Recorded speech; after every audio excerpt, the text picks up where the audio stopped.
नमस्कार दोस्तों, आप सभी का फिर से स्वागत है हमारे YouTube चैनल नॉलेज विजार्ड पे। तो आज के वीडियो में हम ऐसे टॉपिक के बारे में बात कर रहे हैं, class 10th history chapters 1 the rise of nationalism in Europe, जहां पे हम लोग कुछ टॉपिक्स के बारे में डिस्कस कर चुके थे।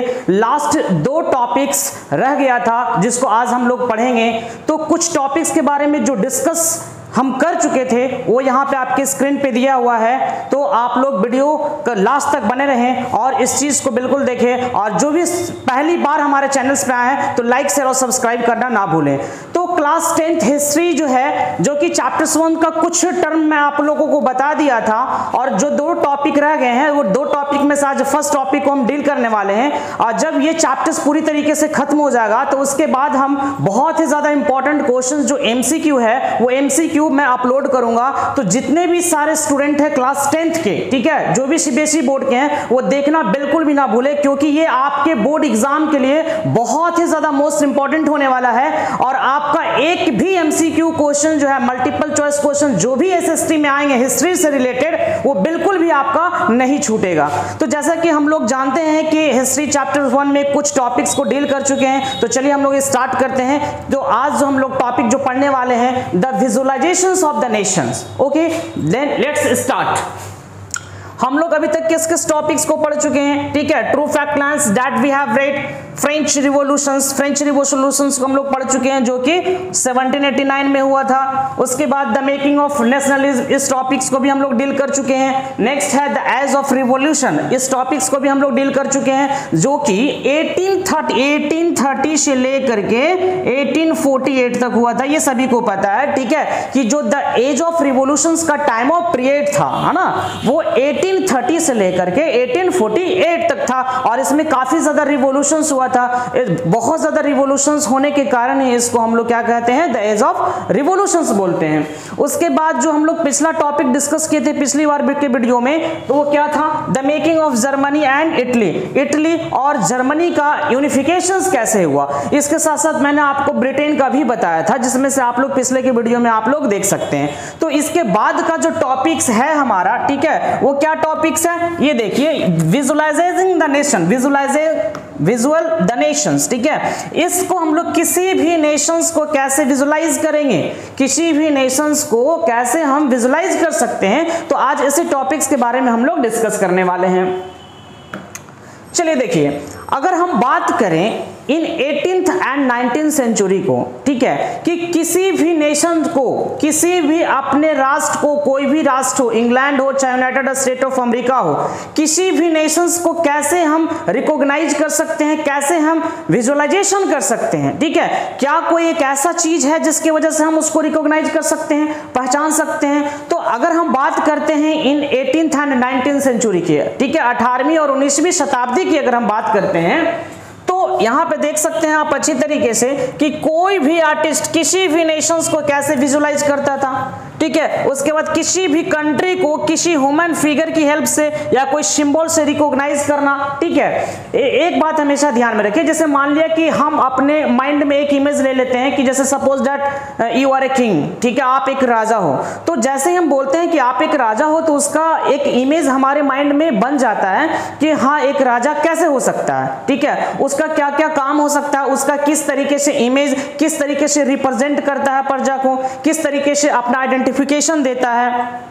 तो किसी भी सिंबल से अगर हम उसको रिकॉग्नाइज करते हैं, ठीक है, या किसी भी चीजों से हम उसको रिप्रेजेंट करते हैं, ठीक है, तो इस वजह से उसको हम उस राष्ट्र को, उस नेशंस को विजुअलाइज करते हैं, विजुअलाइजेशंस करते हैं। और ये विजुअलाइजेशंस हमारा इमेजिनरी होता है, ठीक है, ये रियल नहीं होता है, ठीक है। क्या होता है, इमेजिनरी होता है। अगर हम ट्रू फैक्ट लाइन की बात करें तो ये इमेजिनरी सेक्शंस हो गया, रियलिटी में नहीं होता, ठीक है। और इसी टर्म को किसी भी नेशंस को पर्सनिफिकेशन करना, कोई भी आर्टिस्ट अगर पर्सनिफिकेशंस करता है, रिप्रेजेंट करता है, तो रिप्रेजेंट कैसे करेगा, तो किसी ह्यूमन फिगर से रिप्रेजेंट करेगा। जैसे मैंने आपको बोल दिया चेन्नई सुपर किंग्स का, तो आपको पता है कि IPL टीम में चेन्नई सुपर किंग्स का आपके दिमाग में डायरेक्ट उसका इमेज बन जाएगा कि हाँ, चेन्नई सुपर किंग्स कौन सा टीम है, ठीक है। मुकेश अंबानी की बात करें तो आपके दिमाग में इमेज बन जाएगी, हाँ सबसे जो रईस व्यक्ति है तो वो है मुकेश अंबानी है, ठीक है, या कोई भी हो, इस तरीके से इमेज आपके दिमाग में बन जाता है। तो किसी भी नेशंस को किसी भी आर्टिस्ट के द्वारा 18 एंड 19 सेंचुरी में उसका पर्सनिफिकेशन करना, रिप्रेजेंट करना, ये जो सिस्टम थी ना वो एक इमेजिनरी थी, रियल नहीं थी, और ऐसे सिस्टम्स को हम लोग एलिगोरी नाम दिए हैं। और ये एलिगोरी जो सिस्टम है only that's the female figure not a male figure, और ये जो इमेज जो हमारा आएगा वो कि एक फीमेल फिगर से आएगा, ना कि आपका मेल फिगर से आएगा।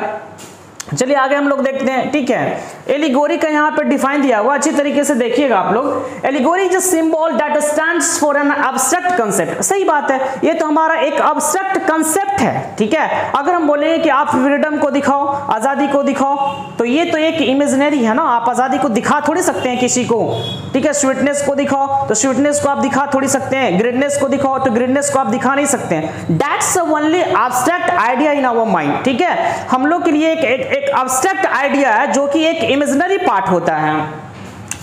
An allegory is said to have used when an abstract idea like greed, envy, freedoms, or liberty is expressed through the person's thing. An allegorical story often has two meanings, one literal and one symbolic. मैंने कहा था कि एक symbolic से किसी भी चीज का सिंबल हो गया, ठीक है, तो सिंबल से भी हम उसको पहचान सकते हैं। अब एक बात बताओ, बहुत ज्यादा देखे होंगे आप लोग, अगर आप कोर्ट जाते हैं, ठीक है, अगर आप अदालत जाते हैं तो अदालत में देखे होंगे कि सिंबल से, सिंबल जो रहता है ना, आप देखे होंगे कि फोल्डिंग किया हुआ, एक वुमेन जो है फोल्डिंग किया हुआ वर्लिंग स्केल्स, ठीक है, तो वो क्या है आपका, वो जस्टिस का सिंबल है, ठीक है, वो जस्टिस का सिंबल है, जो कि हम लोग आगे देखेंगे इमेजेस में।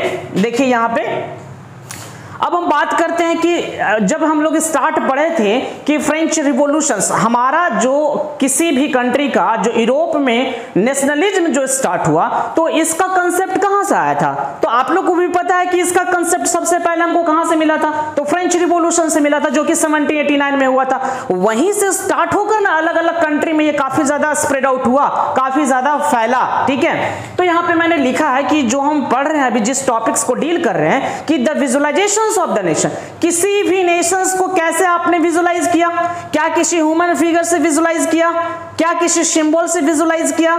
ये टर्म को हम लोग समझेंगे। तो उस समय फ्रांस में बात कर रहा हूं, ठीक है, I am talking about of the France. तो फ्रांस में क्या था, यहाँ पे देखिए, फ्रीडम, लिबर्टी, ये रेड कैप वहां पे लोग यूज करते थे, ठीक है, यानी रेड कैप यूज करते थे, इट मींस वो क्या है, वो एक फ्रीडम है, ठीक है, आजाद है। सेकंड है कि blind folded women carrying wing scales, जो कि मैं अभी इसी के बारे में बात कर रहा था। अदालत में इसकी इमेजेस रहते हैं, जो कि जस्टिस का ये सिंबल है ना। जस्टिस बताता है कि ये न्याय कैसे किया जाता है, दोनों तरफ तराजू रहता है ना, बिल्कुल क्या रहता है, इक्विलिब्रियम कांस्टेंट में रहता है, बिल्कुल इक्वल रहता है। इसको हम आगे इसको देखिए, हम दिखाई देते हैं आपको।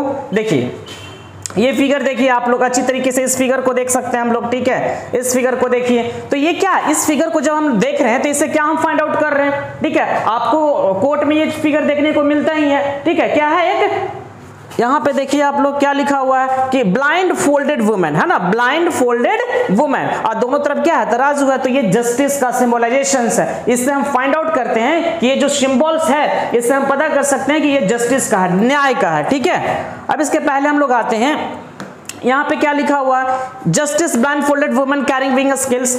अब नेक्स्ट, फ्रांस में एक ऐसी इमेज रहती थी जिसका नाम है, देखिए, मैरीन, ठीक है, इट्स अ स्टैचू, ठीक है। एक फ्रांस में एक, मैंने क्या कहा कि एलिगोरी जो है एक इमेज है, ठीक है, एक इमेज है जो कि क्या है, उस इमेज को हम लोग क्या मान लेते हैं, एक इमेजिनरी मान लेते हैं, रियल नहीं मानते हैं। तो मैरीन नाम का एक स्टैचू है जो कि हर चौराहे पे लगा दिया जाता था, इस इमेज को सिक्के पर भी छपवाया जाता था।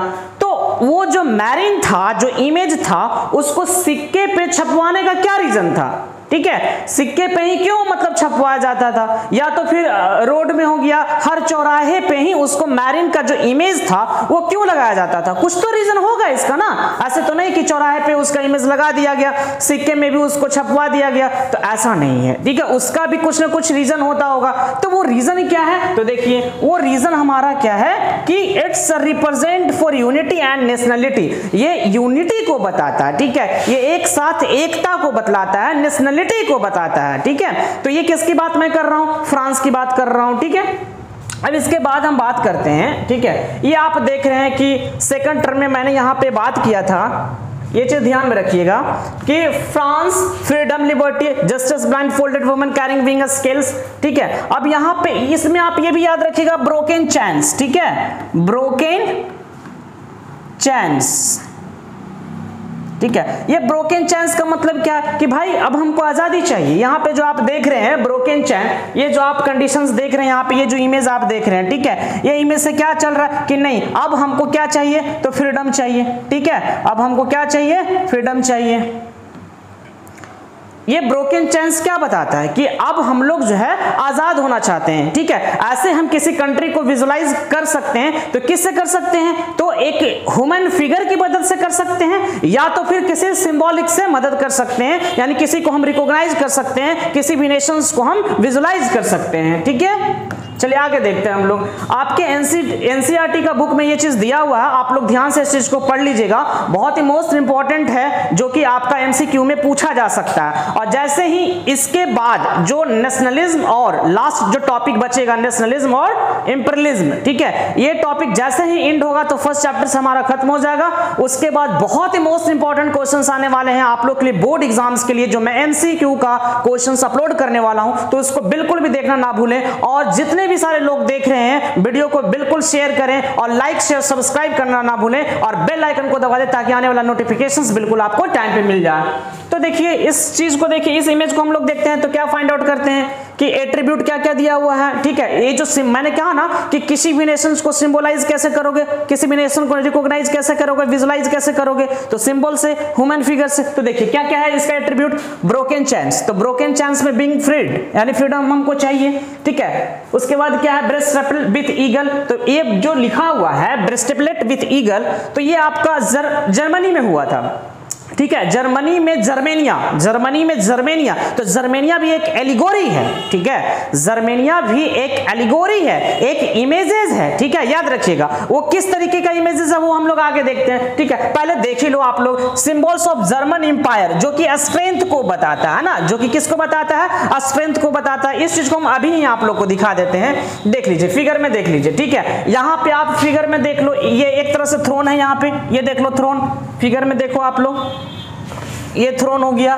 ठीक है। उसके बाद आप यहाँ पे देख सकते हैं, मैंने ईगल की बात किया था ना, तो ईगल में देख लो आप लोग, ये देखिए ये जो बना हुआ है, ठीक है, ये जो बना हुआ है ये क्या है, यहाँ पे ये ईगल है आपका, क्या है ये ईगल है ना, ये आपका ईगल है, ये आपका क्या है, ईगल है। और यही ईगल किस चीज को सिंबलाइज करता है, देखिए लिखा हो ना, ब्रेस्टिपल्स विद ईगल, तो symbol of the German empire, जो कि वहां के स्ट्रेंथ को बताता है, ठीक है, वहां की क्या पावर है, क्या शक्ति है, उसको बताता है। तो जितने भी सारा देखिए, अब नेक्स्ट क्या है, क्रोन ऑफ ओक लिप्स यहां दिया हुआ है, ठीक है, क्रोन ऑफ ओक लिप्स, तो ओक लिप्स किसको बताता है। अब ओक लिप्स कहां है, यहां पे देखो फिगर में भी आपको पता चल जाएगा, थ्रोन बना हुआ ओक लिप्स है ये, ठीक है। इसके बाद स्वॉर्ड भी आपको यहां पे दिखाई दे रहा है, ठीक है, जो कि क्या है, तलवार है ना। ये सारा चीज यहाँ पे इंडिकेशंस है, इसको आप याद कर लोगे, जो कि एमसीक्यू में पूछा जा सकता है, मोस्ट इंपॉर्टेंट है, ठीक है। उसके बाद अस्वोर्ड देखिए, रेडीनेस टू फाइट, आप किसी भी कंट्री से फाइट कर सकते हैं, ठीक है। अस्वोर्ड जो हाथ में उसका तलवार है, वो जो कि जर्मेनिया है, ठीक है, फिगर ऑफ जर्मेनिया, तो जर्मेनिया क्या है, इमेजेस है, और वो इमेजेस क्या कहलाता है, एलिगोरी कहलाता है, याद रखिएगा इसको। तो यहाँ पे बहुत सारा टर्म है, इस चीज को आप लोग क्या कीजिएगा, पढ़ लीजिएगा। अब यहाँ पे देखिए, rays of the rising sun, उगता हुआ सूरज, ठीक है। तो ये किस चीज का सिंबलाइज करता है कि नहीं, अब हमारा न्यू एरा जो है, एक नया चीज जो है हम लोग को शुरुआत कर रहे हैं, ठीक है, एक नई चीज का शुरुआत कर रहे हैं। तो ये सब सिंबल से ही हम किसी कंट्री को, किसी नेशंस को हम विजुलाइज कर रहे हैं, हम लोग उसको रिकॉग्नाइज कर रहे हैं, पहचान रहे हैं, ठीक है, जो कि यहाँ पे सारे चीजें इस फिगर में इंडिकेट किया हुआ है। यहाँ भी देख लेते हैं हम लोग, Germania is the painting created at the end of March, जब हम लोग द एज ऑफ रिवॉल्यूशंस खत्म हुआ था, 1830 से लेकर के 1848 तक जो चला था, उसी समय ये इस पिक्चर्स को, इस इमेजेस को क्रिएट किया गया था। दिस एलिगोरियल फिगर, मैंने कहा था ना कि ये एलिगोरियल फिगर है, एक इमेजेस है, तो this allegorical figure is represented with the rich saddler oak lips, symbols of German strength, देखिए symbols of German strength, an olive branch as a sign of peace and a banner. ठीक है, तो ये सब सारा चीज, ये सब जो है किस तरीके से किसी कंट्री को, किसी नेशंस को हम विजुलाइज कर रहे हैं, वो हम इमेज से बिल्कुल अच्छी तरीके से हम लोग समझ सकते हैं। अब देखिए, अब जैसे कि मैंने फ्रांस में बात किया था, जर्मनी में क्या हो गया, जर्मेनिया हो गया। अगर हम एलिगोरी की बात करें तो जर्मनी में जर्मेनिया हो गया। अगर हम फ्रांस की बात करें तो फ्रांस में मैरीन हो गया। याद रखिएगा, फ्रांस में क्या हो गया, मैरीन हो गया। ये कहां का है, तो फ्रांस का। तो marine images were marked on coins and stamps. ये कॉइन पे भी छपवाया जाता था, ठीक है, ये स्टाम्प पे भी छपवाया जाता था। Similarly Germania become the allegory of the German Nations. अगर हम मैरीन की बात करें तो यहाँ कहां चला जाएगा, ये फ्रांस में हुआ। कहां हुआ, ये फ्रांस की बात कर रहे हैं हम, ठीक है। लेकिन अगर हम बात कर देंगे जर्मन नेशंस की बात करेंगे तो जर्मन नेशन में क्या हो जाएगा, जर्मेनिया हो जाएगा। और जर्मेनिया क्या है, तो वो एलिगोरी इमेजेस है। क्या है, एलिगोरी इमेजेस है, इस चीज को भूलिएगा मत। In visuals representations Germania wears a crown of oak leaves. देखिए, अभी हम फिगर में बताया कि जर्मेनिया जो है वियर्स का मतलब पहनना, तो क्या है, wears a crown of oak leaves. वो जो क्रॉन्स पहनती है, ठीक है, क्रॉन्स जो पहना जा रहा है, अब पहनती है या पहनता है, पहनता नहीं, मेल फिगर नहीं होगा। जब भी हम एलिगोरी की बात करेंगे तो माइंड में जो इमेजेस आएगा ना, वो फीमेल फिगर का आएगा, नहीं कि मेल फिगर का। तो यहाँ पे फिगर में आप देखो, जो हम यहाँ पे क्या लिखा हुआ है, देखो, wears a crown of oak leaves. तो क्रोन ऑफ ओक लिव्स, ये देखिए, ये है आपका क्रोन ऑफ ओक लिव्स का ये बना हुआ, ठीक है, ओक लिव्स का ये है बना हुआ, ध्यान में रखिएगा। तो सारा चीज इमेज से हम बिल्कुल अच्छी तरीके से पहचान सकते हैं कि इमेज हमारा क्या कह रहा है, ठीक है। याद रखिएगा, as the German oak stands for heroism, है ना, हीरोइज्म। हीरोइज्म का क्या होता है कि वहां का स्ट्रेंथ है, वहां का पावर है, वो फ्रीडम हो गया, ठीक है। यानी उस कंट्री को हम आसानी से विजुअलाइजेशन कर सकते हैं, उसको रिप्रेजेंट कर सकते हैं। तो रिप्रेजेंट करने का दो माध्यम है। कैसे आप पर्सनिफिकेशन करेंगे, तो पर्सनिफिकेशन करने के लिए, आप रिप्रेजेंट करने के लिए क्या चाहिए, या तो किसी सिंबल की मदद से कर सकते हैं, या तो किसी ह्यूमन फिगर से कर सकते हैं। तो ह्यूमन फिगर में आपने देख लिया, तो जर्मनी में क्या था, एलिगोरी इमेजेस जर्मनी में क्या था, तो जर्मेनिया था, ठीक है। और अगर हम फ्रांस की बात करें तो फ्रांस में क्या था, तो मैरीन था। आई थिंक यहां तक आप सभी का क्लियर हो गया होगा, ठीक है। तो यहां तक जो अभी हम लोगों ने जितना पढ़ा, तो आज हम लोग टॉपिक में डिस्कस किए, क्या डिस्कस किए, the visualisations of the nation. यानी किसी भी नेशंस को हम कैसे रिकॉग्नाइज कर सकते हैं, उसका पूरा हम विजुअलाइजेशन कैसे कर सकते हैं। तो एक लास्ट टॉपिक हमारा बच गया है, वो है क्या, नेशनलिज्म एंड इंपीरियलिज्म। ये टॉपिक बच गया। तो हम लोग बहुत ही जल्द इस वीडियो पे आने वाले हैं, बहुत जल्द ही अपलोड करूंगा नेक्स्ट टॉपिक भी, जो कि first chapter history class 10th का वो लास्ट टॉपिक्स होगा, जिसके बारे में हम बताएंगे आपको किस तरीके से नेशनलिज्म और इंपीरियलिज्म दोनों में किस तरीके का डिफरेंस है। उसके बाद बहुत ही ज्यादा मोस्ट इंपॉर्टेंट जो है, मैं एमसीक्यू क्वेश्चंस आप लोग को अपलोड कराऊंगा, जो कि बहुत ही ज्यादा इंपॉर्टेंट होने वाला आप लोग के लिए, बोर्ड एग्जाम्स के लिए। तो बिल्कुल आप लोग देखना ना भूलें, और हमारे चैनल्स को बिल्कुल लाइक, शेयर और सब्सक्राइब करना बिल्कुल ना भूलें। और सबसे मोस्ट इंपॉर्टेंट, एमसीक्यू आप जरूर देखें वीडियो को, ठीक है, और अंत तक देखें। क्यों, क्योंकि मैं जो आपको एक ऐसे बेसिक पे आपको बता रहा हूं, बेसिक प्लस कंसेप्चुअल बता रहा हूं, जो कि आपका एमसीक्यू क्वेश्चन छूटने वाला नहीं है। एग्जाम में मल्टीपल चॉइस क्वेश्चन जितने भी आएंगे, I am 100% sure, I am damn sure that आपका एमसीक्यू क्वेश्चन बिल्कुल भी नहीं छूटेगा। देखिए, सब्जेक्टिव क्वेश्चन जो भी आएंगे, तो यू नो द हिस्ट्री, ठीक है, आप कहानी को जानते हो, क्योंकि कहानी को आप अच्छी तरीके से पढ़े हैं। तो कहानी को आप अच्छी तरीके से जब पढ़े हैं, तो उसका सब्जेक्टिव में आप बना करके उसको लिख सकते हैं। बट एमसीक्यू अगर आपको जानना है, ठीक है, एमसीक्यू में आंसर, तो वो तो आपको एग्जैक्ट भरना होगा ना, क्योंकि एमसीक्यू में दिस दैट नहीं होने वाला है। आप जानते हो तो आप आंसर भरोगे, आप नहीं जानते हो तो आपसे छूट जाएगा। लेकिन एमसीक्यू आपके परसेंटाइल को बढ़ाएगा, तो एमसीक्यू को बिल्कुल भी इग्नोर ना करें, ठीक है। और हर एमसीक्यू हमारे चैनल्स पे आपको मिल जाएंगे, और जो भी एमसीक्यू मिलेंगे जो कि बहुत ही ज्यादा मोस्ट इंपॉर्टेंट होगा, तो हमारे चैनल्स पे बिल्कुल लास्ट तक बने रहें, बिल्कुल देखें, ताकि आपके आने वाले जो एग्जाम होंगे आप अच्छा मार्क्स ला सकें। थैंक यू, जय हिंद। और हमारे चैनल्स को लाइक शेयर सब्सक्राइब करना बिल्कुल ना भूलें। जय हिंद, नमस्कार।